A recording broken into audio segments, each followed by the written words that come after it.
الحمدللہ وکفا وسلام علی عبادہ الذین اصطفى اما بعد۔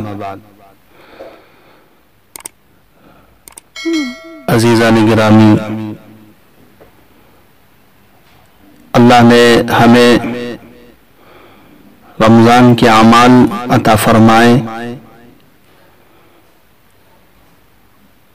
بہت سارے بندوں کو اللہ نے رمضان میں، بہت ساری بندیوں کو اللہ تبارک و تعالی نے رمضان میں روزے رکھنے اور تراویح پڑھنے کی توفیق عطا فرمائی،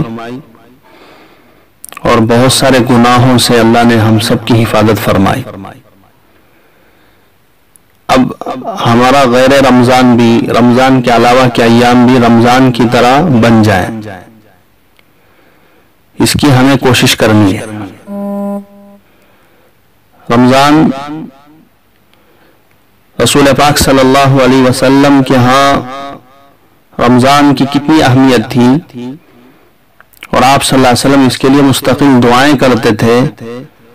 حضرت انس رضی اللہ تعالیٰ عنہ سے روایت ہے، نبی کریم صلی اللہ علیہ وسلم دعا فرماتے تھے، اللہم بارک لنا فی رجب و شعبان وبلغنا الی رمضان۔ اے اللہ، رجب اور شعبان میں ہمیں برکت عطا فرما اور ہمیں رمضان تک پہنچائے۔ تو یہ آپ صلی اللہ علیہ وسلم کے ہاں رمضان کی کتنی اہمیت تھی۔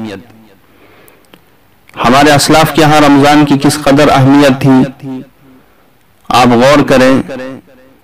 ابن الفضل مشہور تابعی ہیں، وہ فرماتے ہیں ہمارے ہاں رمضان کا اتنا اہتمام ہوتا تھا، کانوا یدعون اللہ ستۃ اشہر ان یبلغہم رمضان ثم یدعونہ ستۃ اشہر ان یتقبلہ منہم، کہ رمضان کی آمد سے پہلے 6 مہینے پہلے رمضان کا استقبال کیا کرتے تھے، اور رمضان کے بعد 6 مہینے تک استغفار کرتے تھے، یا اللہ ہم نے رمضان میں جو کوتاہی کی ہے، رمضان کے روزوں کی ناقدری ہم سے جو ہوئی ہے، تراویح کی جو ناقدری ہم سے ہوئی ہے، قرآن پاک کی جو ناقدری ہم سے ہوئی ہے، یا اللہ ہمیں اس کو جو ہے ہم سے معاف فرما دے۔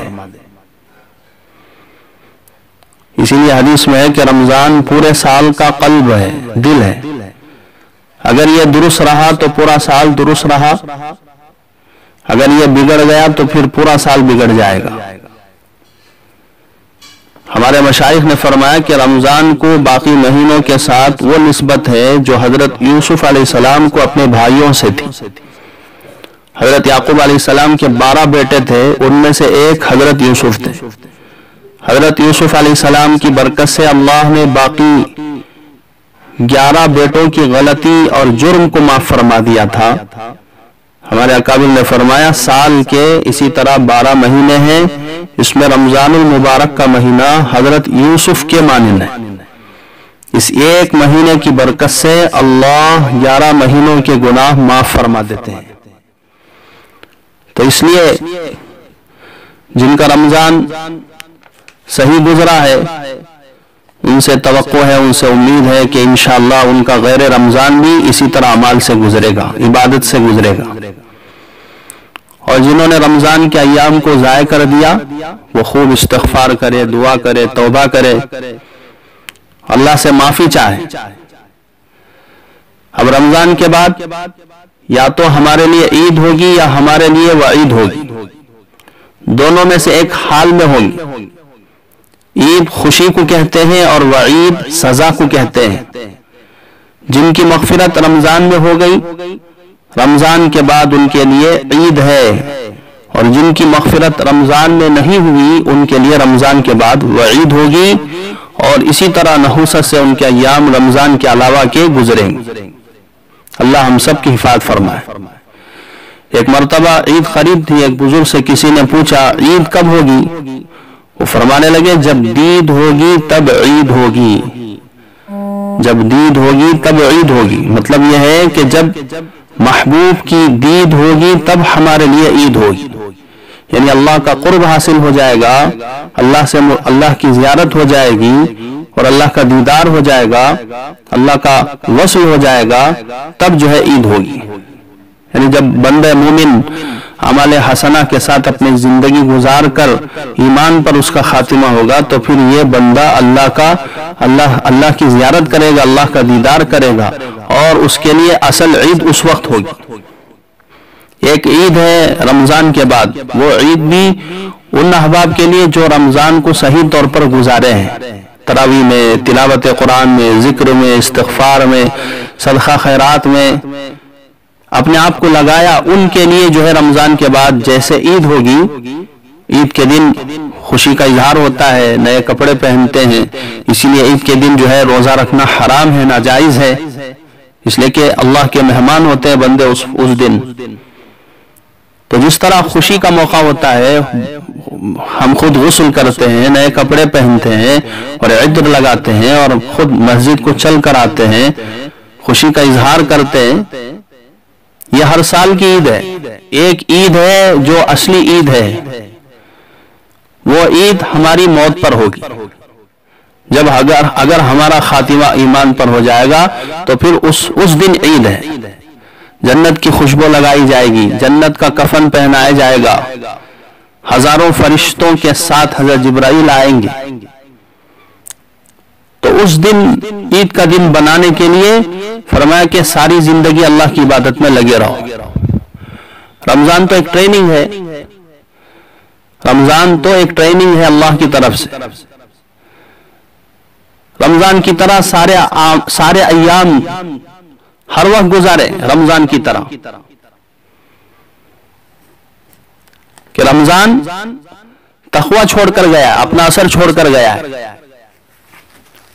ہر چیز کا اثر ہوتا ہے، شکر کا اثر، نمک کا اثر، تو اسی طرح رمضان کا اثر کیا ہے؟ رمضان کا اثر یہ ہے کہ لعلکم تتقون، رمضان کا اثر یہ ہے لعلکم تتقون،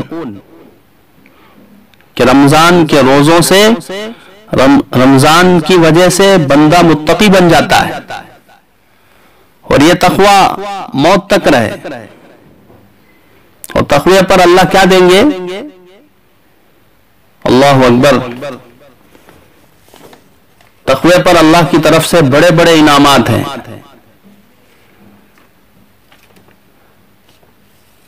تقوی دل کی اس کیفیت کا نام ہے جس کے حاصل ہو جانے کے بعد دل کو گناہوں سے جھجک معلوم ہونے لگتی ہے۔ بندہ گناہ کرے گا تو اسے دقت ہوگی، پریشانی ہوگی، اندر سے وہ جو ہے اپنے آپ کو محسوس کرے گا کہ یہ جو ہے نافرمانی نہیں کرنا چاہیے، اس سے جو ہے اللہ ناراض ہو جائیں گے۔ اور تقوی کی وجہ سے نیک کاموں کی طرف اس کو بے تہانہ تڑپ ہوتی ہے۔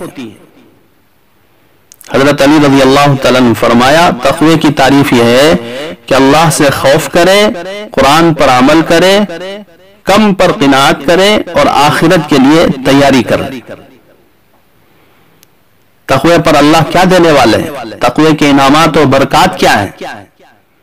اللہ تعالیٰ فرماتے ہیں وَمَن يَتَّقِ اللَّهَ يَجْعَلْ لَهُ مَخْرَجًا، سب سے بڑا انعام اللہ کی طرف سے تقوی کا یہ ہے کہ اللہ متقی کو مصیبتوں سے محفوظ فرما دیتا ہے۔ آج ہر آدمی مصیبت میں پڑا ہوا ہے، مصیبت سے نکلنے کے لیے اللہ کیا فرماتے ہیں؟ تقوی اختیار کرو، مصیبتوں سے اللہ محفوظ فرما دیں گے۔ دوسرا انعام اللہ کی طرف سے یہ ہے کہ ایسی جگہ سے رزق عطا فرماتے ہیں جس کا اس کو گمان بھی نہیں ہوتا۔ وَيَرْزُقُهُ مِنْ حَيْثُ لَا يَحْتَسِبُ، اللہ تعالیٰ رزق عطا فرماتے ہیں تقوی کی وجہ سے۔ آج ہر ایک آدمی رزق کی وجہ سے پریشان ہے، روٹی کے لیے پریشان، سکون کے لیے پریشان، چین راحت کے لیے پریشان۔ اللہ فرماتے ہیں تقوی پر ہم یہ سب دینے والے ہیں۔ تیسرا انعام یہ فرماتے ہیں اللہ اسے علم و بصیرت عطا فرماتے ہیں، ایک فیصلے کی چیز اللہ عطا فرمائے گا، حق و باطل کے درمیان فرق کرنے کی تمیز، شیطان کے راستے سے بچنا، اللہ تبارک و تعالیٰ اس کے لیے مقدر فرمائیں۔ یہ تیسرا انعام ہے ان تتقوا اللہ یجعل لکم فرقانا،